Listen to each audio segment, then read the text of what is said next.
So while Phil's trying to figure out what the hell he's doing, I will regale everyone with an exciting story. So we are on 194. So I got my arm finished, which is exciting. Yeah. I haven't even looked at it yet. See? Oh, it's still healing. Yeah. And it's funny. I brought that up today. So explain the lettering. That says, "This is the way." So we're doing the Mandalorian, and I think the eye. So it's funny. So I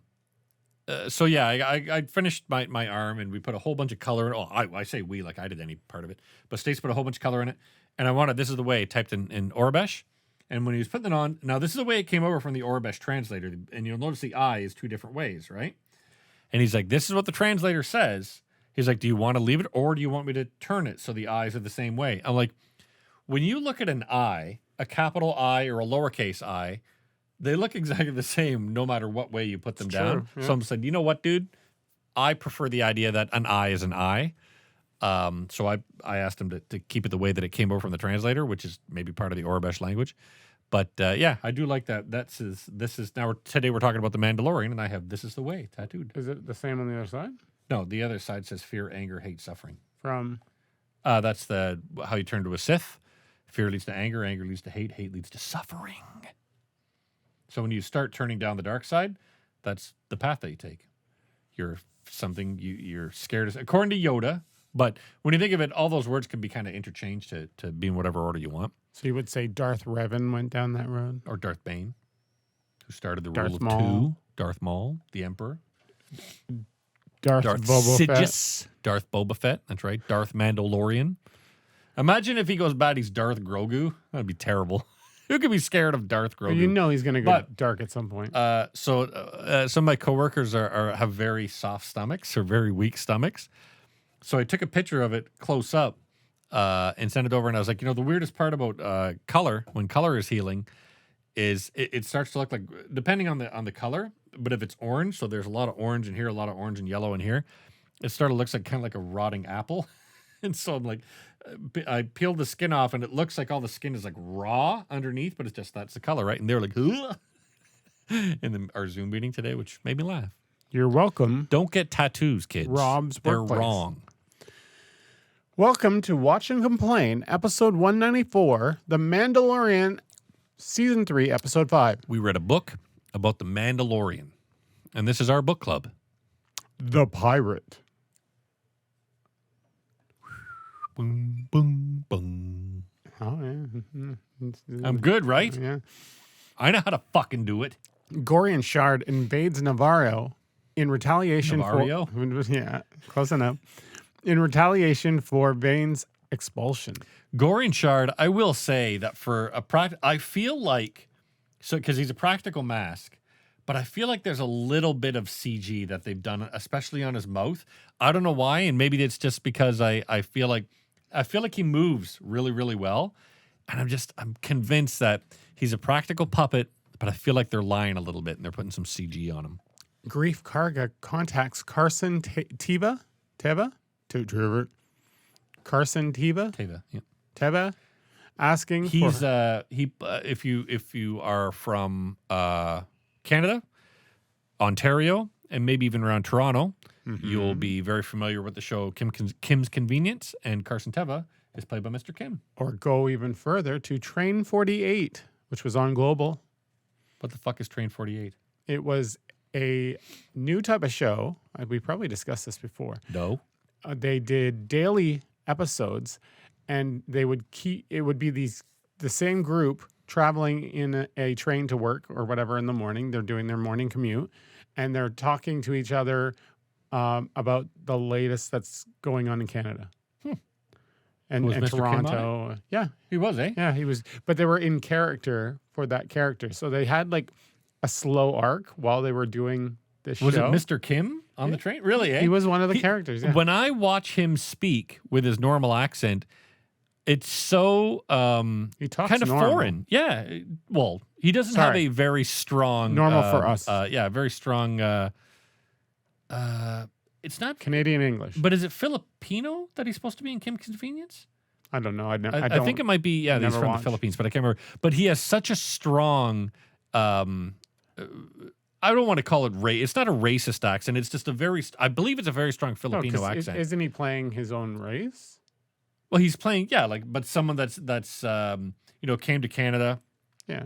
And his kids are first generation here, but he was born and raised in, I believe, the Philippines. Okay, but whatever. His his accent as Mr. Kim, I got so used to because I watched Kim's Convenience a lot. And then to watch him start talking in when he came up in The Mandalorian, I was like, oh, shit, I forgot that Mr. Kim that Carson Teve is not Mr. Kim. You can watch Train 48 for free right now, I think on Prime. So you should give it a look. It's actually pretty cool. And I just loved it for the daily half an hour or whatever it was on. And it covered the events from the previous day. And it made sense because it was their morning commute after the previous day. So, yeah, it kept people filled in while still having a fun little thing. I still say one thing that Mr. Kim would always say whenever he would go to say to someone, like, what are you talking about? He would say, no, what you talking? And I still do that every now and then. I find myself saying, what you talking? And then people look at you funny. You sound like Mr. Kim, you racist. Yeah. For help before evacuating my brain is not working. Before evacuating the people from the city to escape the attacking pirates, suspecting that the attack is a prelude to a new rise of the Empire. Got a T-Rex coming at you. Teva informs one of his superiors, but I can't do it. Colonel Tuttle shows indifference. Now, what was cool was when Teva goes to that bar. Did you recognize? I don't know what that noise is. Did you recognize who was standing beside him in that bar? You weren't a fan of the show Rebels, so you might not have. No, I wouldn't know. Oh, it was this character that everybody loves from Rebels named Zeb. So I was like, it's Zeb, cool. But it was like a quick... No. He was the guy, that big, like purple ape thing that he talks to. No, doesn't matter. But that was Zeb. The Star Wars fans out there watching will be like, "Oh yeah, are going to say that actually wasn't Zeb. That was a person. That was Zeb's Zeb, but not Zeb. Deb.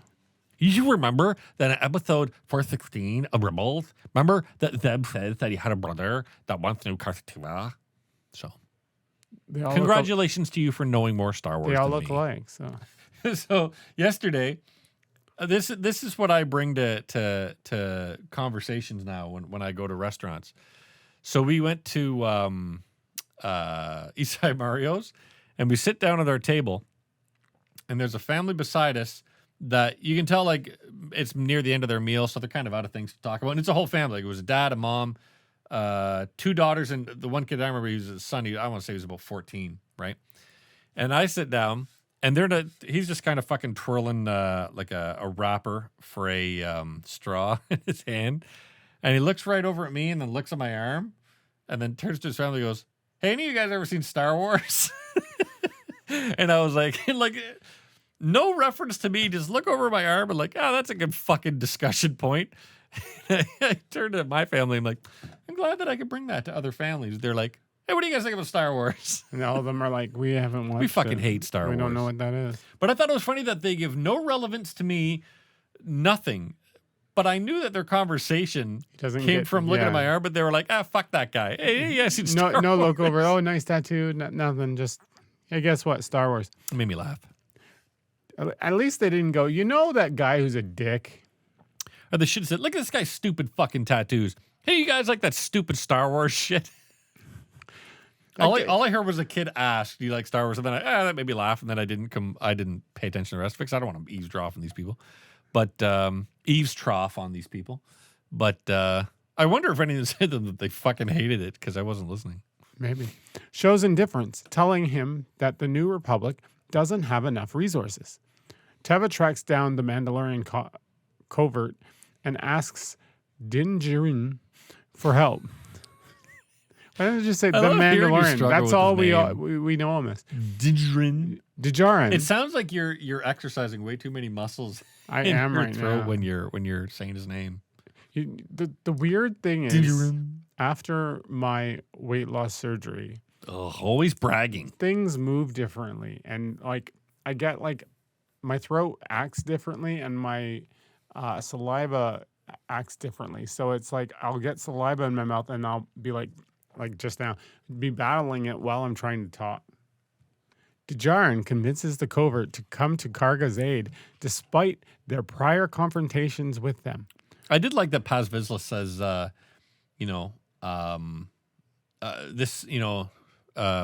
man, I fought against him on Navarro, and now he's asking us to go and defend the man that was fighting against us, that tried to kill us all.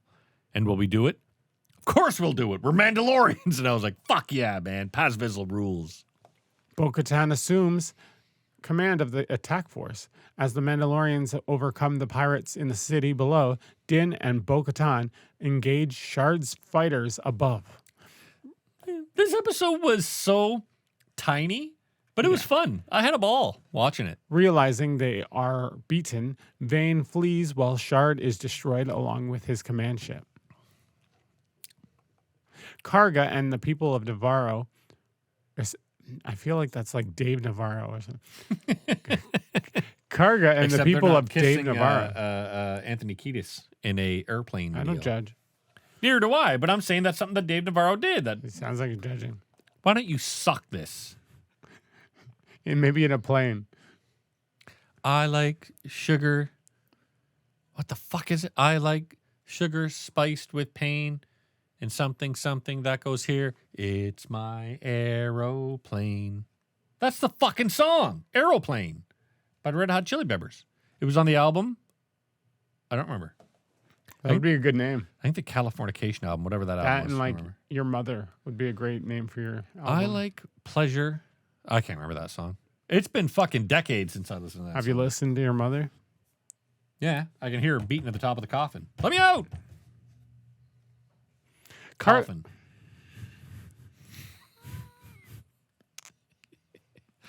Fucking say it. Karga and the people of Navarro expresses their gratitude, welcoming the Mandalorians back to the city. The armorer meets with Bo-Katan, acknowledging the Mythosaur's reappearance as an omen that Bo-Katan is the one who can reunite all Mandalorians, and has her remove her helmet to symbolize this new position. This is all this episode is for. I wonder Just this. if there was anyone in a previous episode of Watch and or Complain that said, I bet Bo-Katan is the one that's going to reunite everything. Philip put it right here. Who said this? You say it in every episode. This fucking guy. And you figured that out from watching the Clone Wars. Did you watch that? Yes. Yeah. Because that was the big, yeah. Did you watch the Clone Wars? No, I don't. I don't like the animation style. Oh, God. It's the only thing that stops me. Mm. On his way back to Adelphi, Teva encounters... His name is Teva Teva. Yeah, that would be cool. No. The wreckage of Moff Gideon's prison transport, Ta-da! which went missing during transit. Upon scanning the wreckage, a fragment of Beskar alloy was found, suggesting that Mandalorians may have broken Gideon out. And then they forgot about that completely until like 2 or 3 more episodes later in the season. That is weird. It's not. It's a fucking setup. Yeah. It's either a setup or, you know who did it? Axe Woves and his people that when they broke off away from Bo-Katan. Like, it's such a, well... This is a setup. Here's a way to waste our time for a bit because we don't have a lot left in that we want to do in this season. So shit, we need to waste like 2 episodes. Just have this little fucking side plot about Moff Gideon. Waste 2 episodes while still building towards the next 2 after that. Yeah. Or how much? I enjoyed this episode, The Pirate. I think Gorian Shard looks fucking great. And it was fun action. I enjoyed myself watching it. There was no part of it where I was bored like I was with the previous episode. It's forgettable. It's better. Yeah, you're right. It's better than the one bird before it. episode, but yeah, not one of the better ones, but No. definitely better than the bird episode. like, watch our next episode. Whose? Ours or the Mandalorians? The next Mandalorian. Our next episode, we'll be talking about the next Mandalorian episode. Having a stroke?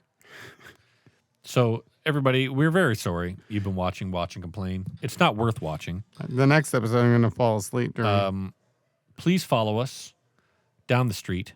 No. Run me over, Yeah, please. do that to him. It's fine. I'd rather get killed than live this life anymore. I keep telling my wife to look for you.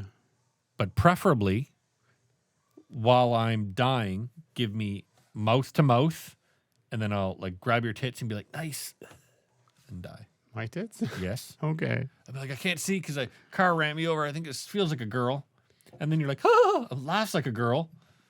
And then when I jump scare, you're like, ah. I'm like, jump scares like a little girl. Must be a little girl. Okay. Then you do that. I think this guy's feeling my tits. Then I'd be like, oh, she hit puberty. And then die. I feel bad for people who like our show. That's because nobody does. All right, goodbye, everybody. I like this show. No, you don't. I have to watch it.